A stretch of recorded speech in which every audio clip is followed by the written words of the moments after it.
नमस्कार दोस्तों।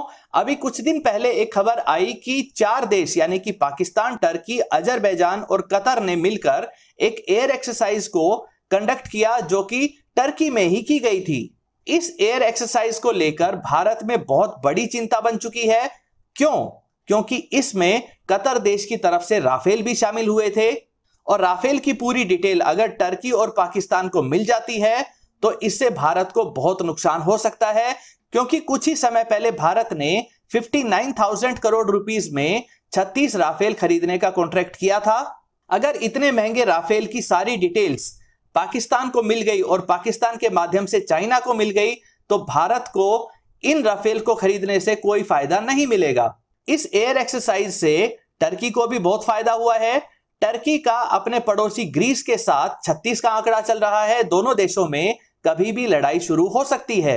अभी तक तो टर्की के F-16 का सामना करने के लिए ग्रीस के पास मिराज 2000 थे, लेकिन वो काफी पुराने हो चले हैं। इसलिए अब ग्रीस राफेल खरीद रहा है फ्रांस से ताकि टर्की को दबा सके। वहीं टर्की को अगर राफेल की सारी डिटेल्स, सारी कमजोरियां, उसकी ताकत, उसके सेंसर्स, सब कुछ अगर टर्की को पहले से पता लग जाए तो टर्की राफेल से नहीं दबेगा। इसीलिए जानबूझकर इस एयर एक्सरसाइज में कतर देश को शामिल किया गया, जिससे राफेल का एक्सपोजर पाकिस्तान और टर्की को मिल सके। इससे पाकिस्तान को भी बहुत फायदा हुआ है। जब से राफेल आया था तब से पाकिस्तान और चीन में खलबली मची हुई थी। राफेल के साथ एक ज्वाइंट एयर एक्सरसाइज करने के कारण अब पाकिस्तानी पायलट्स को राफेल के बारे में बहुत कुछ पता है और पाकिस्तानी पायलट्स के माध्यम से और उनके टेक्नीशियंस के माध्यम से यह रिपोर्ट चाइना को भी आसानी से मिल जाएगी, यानी फायदा चीन को भी होगा। सबसे ज्यादा नुकसान भारत को हुआ, जिसने इतने महंगे राफेल खरीदे, उसके बाद भी भारत को चीन और पाकिस्तान के ऊपर एक एज नहीं मिल पाएगा। ऐसी कौन कौन सी डिटेल्स थी जो पाकिस्तान और चाइना राफेल के बारे में जानना चाहते थे? सबसे पहला तो है इसका Spectra counter measure system. Rafale में एक बेहद खास और कॉम्प्रिहेंसिव सेल्फ प्रोटेक्शन सिस्टम लगा हुआ है जो इसे इंफ्रारेड, इलेक्ट्रोमैग्नेटिक और यहां तक कि लेजर खतरों से भी बचाता है।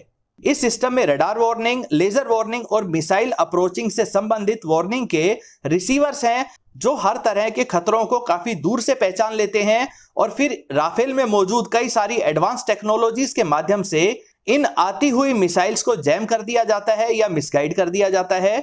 यानी कि कुल मिलाकर राफेल को स्पेक्ट्रा सिस्टम की वजह से एक खास तरह की प्रोटेक्शन मिली हुई थी। इसी कारण राफेल दुश्मन के इलाके में काफी अंदर तक घुसकर मिसाइल्स लॉन्च करके सही सलामत बचकर वापस आ जाता था। हालांकि मात्र कुछ देर ही साथ उड़ान भरने या राफेल में बैठने से स्पेक्ट्रा सिस्टम का तोड़ नहीं निकाला जा सकता है। यानी पाकिस्तान को इसकी खूबियां तो पता लग गई हैं, लेकिन इसकी कमियों का अंदाजा इतनी आसानी से नहीं लगाया जा सकता है। दूसरी बड़ी जानकारी जो पाकिस्तान और चाइना को चाहिए थी वो थी इसकी मिसाइलों के बारे में इंफॉर्मेशन। इसमें कौन कौन सी खास मिसाइल्स हैं, मीटियोर की वास्तविक रेंज क्या है, स्कैल्प मिसाइल जो 300 किलोमीटर तक जाकर दुश्मन के छुपे हुए ठिकानों को भी टारगेट कर सकती है, इसके बारे में भी जानकारी चाहिए थी। समुद्र में जो जहाज चल रहे हैं उनको टारगेट करने वाली एक्सोसेट मिसाइल, परमाणु हथियार ले जाने लायक ASMP-A मिसाइल की जानकारी और दुश्मन के एयरबेस पर मौजूद रनवे को डिस्ट्रॉय करने लायक हैमर मिसाइल के बारे में पाकिस्तान और चीन जानना चाहते थे। हालांकि उन्हें इसमें निराशा ही हाथ लगेगी, क्योंकि जब फ्रेंडली मिलिट्री एक्सरसाइज होती है तो उस दौरान फाइटर जेट्स में मिसाइलों को नहीं लगाया जाता है, सिर्फ कंप्यूटर से रिलेटेड एक सिमुलेटेड एक्सरसाइज करवाई जाती है। तीसरे पैरामीटर की बात करें तो पाकिस्तान और चीन राफेल के रडार की वास्तविक रेंज जानना चाहते थे। इसमें जो ASA रडार लगा है जो 250 किलोमीटर की रेंज वाला बताया जाता है, यह वास्तव में कितना ताकतवर है, इसको कैसे जैम किया जा सकता है और यह कितने दूर से पाकिस्तानी JF-17 को टारगेट कर सकता है। ये सारी जानकारी पाकिस्तान और चीन को चाहिए थी। साथ ही वो राफेल में लगी 100 किलोमीटर रेंज वाली IRSC सिस्टम यानी कि infrared search and track system के बारे में भी जानना चाहते थे, जो स्टेल्थी फाइटर जेट्स को भी ट्रैक करके हीट सीकिंग मिसाइल से उन्हें टारगेट कर सकती है।